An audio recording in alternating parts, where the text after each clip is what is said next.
Hey, I'm back and I'm gonna be reviewing Omen III, The Final Conflict, which came out in 1981. It's directed by, um, Graham Baker, music's by Jerry Goldsmith, and thank you to, I think it's, his YouTube name is, hey, isn't that Devon Graham, for telling me that Jerry Goldsmith also scored the second movie. I did see your comment. I'm gonna respond to it soon, but thank you. I didn't know that if he scored the whole franchise, but he did. Well, not the fourth one. They picked, like, pieces of his work, of his music in that one. But anyways, this movie stars Sam Neill, which is the only actor I recognize in this movie, and, Rosanna Brazzi, Dawn Gordon, Lisa Harrow, and Barnaby Holm. The plot of this one is, it is several years later, and Damien is an adult now in his 30s, and he is heavy in politics now, and, he is trying to become the ambassador of England, and, which he does become ambassador of England through, in a certain event, but he's trying to rise up in power. He's trying to become the head of the youth council, so he's trying to indoctrinate the youth to, follow him whenever he takes over the world. Because at this point, he knows that he is the Antichrist now, and that is his purpose in this movie, is trying to rise to power uh, and take over the world. And basically, that is the plot of this whole movie. Um, there's also a subplot where these group of, I don't know if they're Jesuit priests or they're monks, or I'm not sure what they are, but they're like an assassin team, because they have all the 7 daggers of Megiddo. These are the only things that can destroy Damien. And basically throughout the movie, they're trying to assassinate him to end him. But uh, there's also but there's also another little subplot about how the stars are going to align, and that's when Jesus comes back. And when Jesus comes back, he will defeat Damien. Basically that's the plot of the movie. It's about Damien knowing he's the Antichrist and trying to rise to power and take over the world. And there are a group of people trying to stop him. So I was just thinking about this. I think I did mention in my Omen review why, I said I wasn't sure why I liked this franchise. And I was thinking heavily about it when I was watching this movie, because, spoiler alert, I do like this movie. I don't know why a lot of people don't like it, because a lot of people say this is like one of the worst in the franchise, and I don't agree with that. And if you don't like this movie, can you please explain to me why you don't like it? I'm not gonna be rude or anything, I just want to know. But I was just thinking about this when I was watching this movie. When I was younger, I was raised Christian, and from like other family members and friends of family and stuff like that. I live in a pretty Christian town and stuff, so I've heard about a lot about Satan and Revelations and the Antichrist and the apocalypse and stuff like that. Like when Obama was elected, everyone thought he was going to be the Antichrist and take over the world. I was just thinking, like, maybe that's why I like this franchise, because I heard about the Antichrist and the apocalypse, and the mark of the beast and all that when I was growing up. And there was also this book series called Left Behind, I don't know if anyone's heard of them. They're a Christian book series. They have one for kids and for adults. I never read the adult ones, but I've read most of the kids ones. It's basically like these people who I guess are not Christian. They get left behind during when the apocalypse happens and when the Antichrist comes and stuff. And it just really fascinated me when I read those books. And I know, like, in the adult version, I think some of them actually do delve into how the Antichrist rises to power. But I'm not sure because I never read them. But when I was watching, I was like, this is actually, like, a good prequel, like, to the Left Behind franchise. I'm not a Christian anymore. I was just thinking about that, but because I think that this franchise is a good trilogy. If you don't count the fourth movie, the first three movies are a great trilogy. You know, it shows the Antichrist as a child and how he is taught to grow up to become the Antichrist. Like, he doesn't understand his powers yet. There's like people that have to come and like teach him how.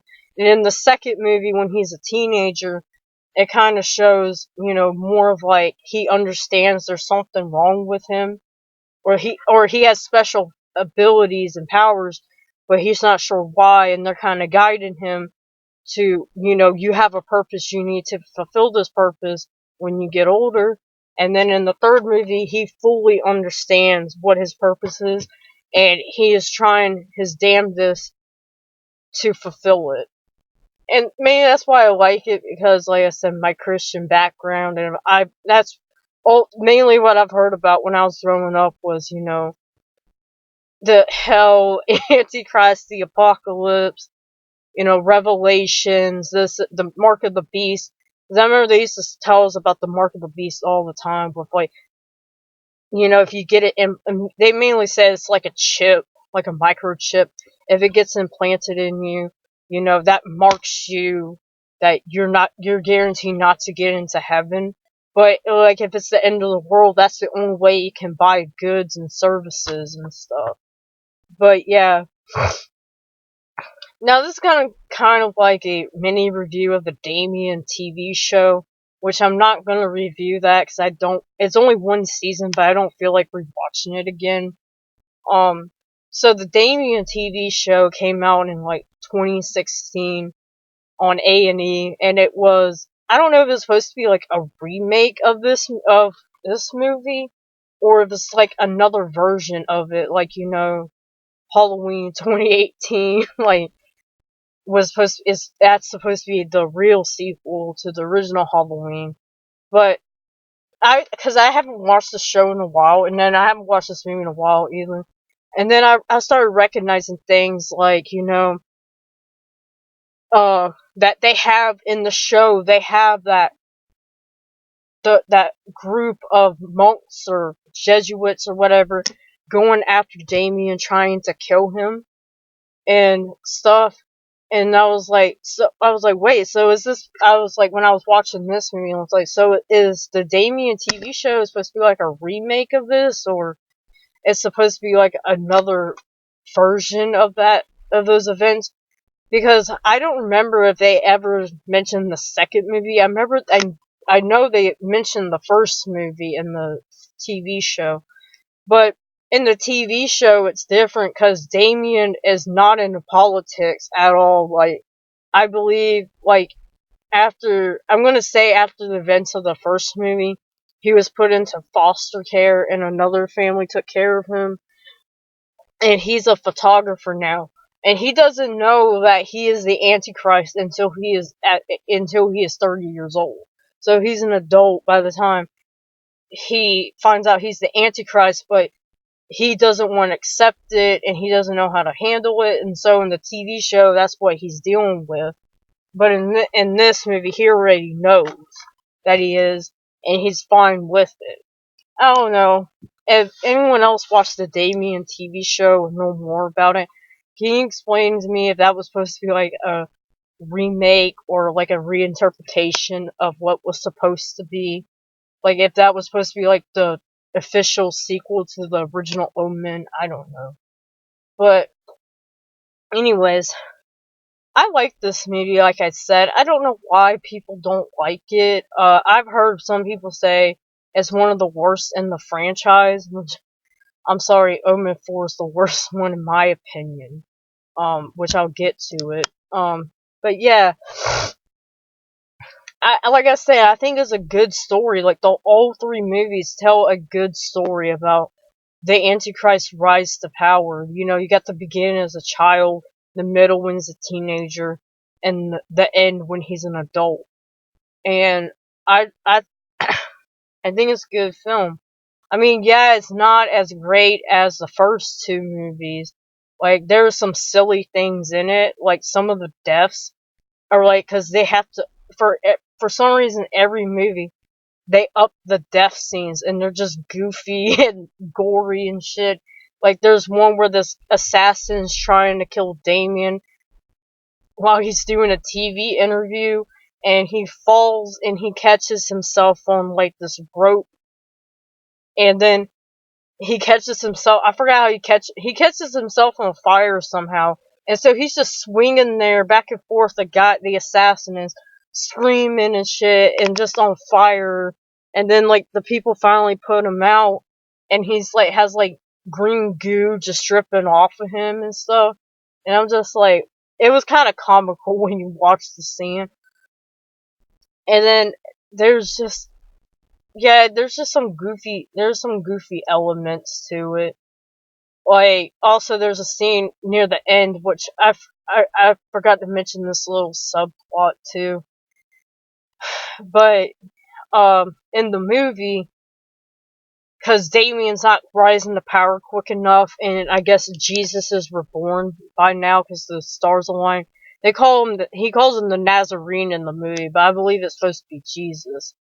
And so Damien says that he wants every male child that was born between, was it midnight and 6 a.m. on March 24th, to be killed. Kind of like in the Bible with the Exodus, where the Exodus story, where all the firstborn male child was supposed to be killed because Pharaoh wouldn't allow the Egyptians to leave. Basically like that. And so, but there's a guy in the movie that is like Damien's right hand man. He kind of looks like Donald Rumsfeld. That's what I'm probably gonna call him. For I don't know why, but I was watching it. The guy who plays Damien's second hand man. He looks eerily like Donald Rumsfeld, and that's what I kept thinking about when I was watching it. But you know, he knows what Damien is, and he's been in on Damien, all the evil shit that Damien's been doing. Like, he's been ordering hits and stuff like that on people. Well, he does these calls, these hits on these infants. He makes these uh hits. The Donald Rumsfeld guy makes these hits on these little infants to be killed so Damien can succeed. But, you know, his Donald Rumsfeld's child, I don't know the guy's name. He, his son, he keeps saying his son was born 10 minutes before midnight on March 23rd, but Damien knows his child was born on March 24th at midnight. So he doesn't, of course, he doesn't want to kill his own child, but later on in the movie, you know, Damien said, well, I'm gonna do it myself, basically. And he like tricks the wife into doing it. Like, he could control people's minds and make them kill themselves or kill other people. But there was this really bad effect where, like, it was before she killed the infant, like the child's face like shrivels up and shit, and it looks so bad. It's like a bad like puppet effect, and it just made me laugh a little bit. Not the situation, just how like the puppet looked. And speaking of that, like, there's a death scene at the beginning when Damien wants to become ambassador of England. So he makes the first ambassador kill himself, but it was like so elaborate how he did it. Like he tied like a gun, or I'm not sure what kind of gun, if it was a shotgun or what, but he tied like tape around a door, like tape from like a cassette tape, and like put it like he has the shotgun or the gun underneath the desk, and then like whenever the person in, because there was like I guess he's supposed to have like a conference meeting or something. Whenever the people came in, it would like release the break the tape, and then the shotgun or the gun went off and blew the guy's head off. And I was like, that was so elaborate. Like he couldn't just make him shoot himself. Like I don't know, that makes sense. But yeah, yeah. There's also a subplot where Damien, or this woman likes Damien for some reason, because he's like one of the youngest politicians or ambassadors, and she thinks like he's such a great guy, and he's not. Like I know, like we know that he's not. But like there's one scene in the movie where they go to like a little river, like a river or something, and he's like saying, "Oh, there's this old man Pike or something under there, old man Nick or something like that under there." I forgot the name, but she falls off of like the little ledge she was on and falls into the water, and she's sitting there she's drowning in the water, and Damien, she's screaming his name, and he's just standing there like looking at her like he doesn't even care. And then he pulls her up out of the water finally, and then they go and have sex, and I'm just like, what the fuck? Like, why do you think this guy is so great? He almost lets you drown. But anyways, yeah. Um, I guess I'll get. Let me. What else? Oh yeah, there's another scene too where they're going fox hunting, fox trapping, I guess it's called, and Damien Six makes one guy fall off of the bridge and drown, and then he sticks a bunch of dogs on another dude, and the dogs like tear him apart, and then later on he meets up with like that woman that likes him. She has a son, and he's like 12 years old, and they were saying at the beginning of the fox trapping thing that, oh, even though it's your first time getting going fox trapping, you still get bloodied. And he goes, what does that mean? And they said they put blood on your face. Like if you kill the fox, they put the fox blood on your face. So Damien comes back and wipes blood on his face, and it's the guy that got mauled by the dogs. And it's just weird putting blood, like animal blood, on your face too. But yeah, I don't. I'm probably not saying much, but I mean, yeah, it's not as great. Like the soundtrack, the musical score is not that memorable as the first two movies, but it serves its purpose. I love the cinematography and like the scenic shots of like the English countryside, and especially like at this castle that they go to throughout the movie. It's just very. I like that about the Omen movies. Is like they go to like ancient like areas, like civilizations and stuff, and it's just very beautiful and haunting and stuff. And I guess it adds to the appeal of the movie. Also, like I was thinking about it. I was just thinking about it too. Hold on, I forgot. Like the acting was all pretty solid. I don't know if this was Sam Neill, one of his first movies, but besides, there was another movie he played in around this time called Possession, which I reviewed. Um, but this is like one of the few movies I've seen a young Sam Neill in, and I think like he did a good job, like in Possession in this movie, of with his acting chops. I think everyone else was good. Even the Donald Rumsfeld guy was good. He's not he's don't play that much of a role in it.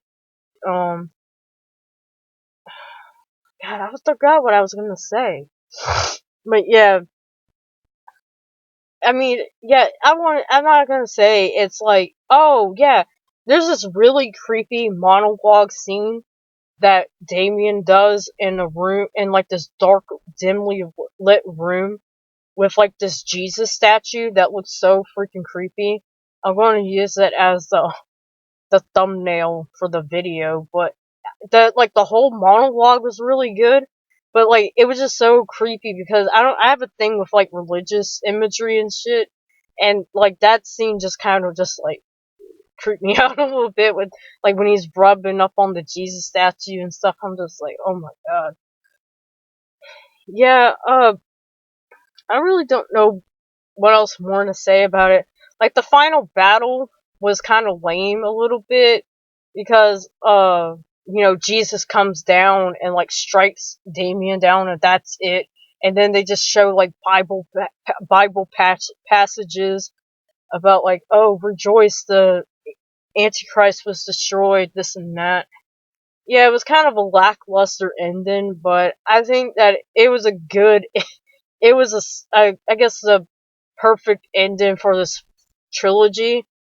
Yeah, like I said, it's not as great as the first two movies. Like I said, there is some goofy elements about it. There's you know, yeah. I'm sorry, I just lost my train of thought. Yeah, there's just some goofy elements to it. The soundtrack is not as memorable as the first two.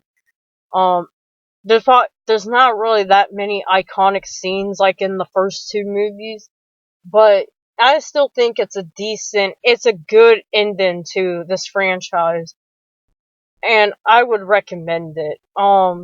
I probably didn't get my thoughts out as clear as I wanted to, but yeah, anyways, that's my review.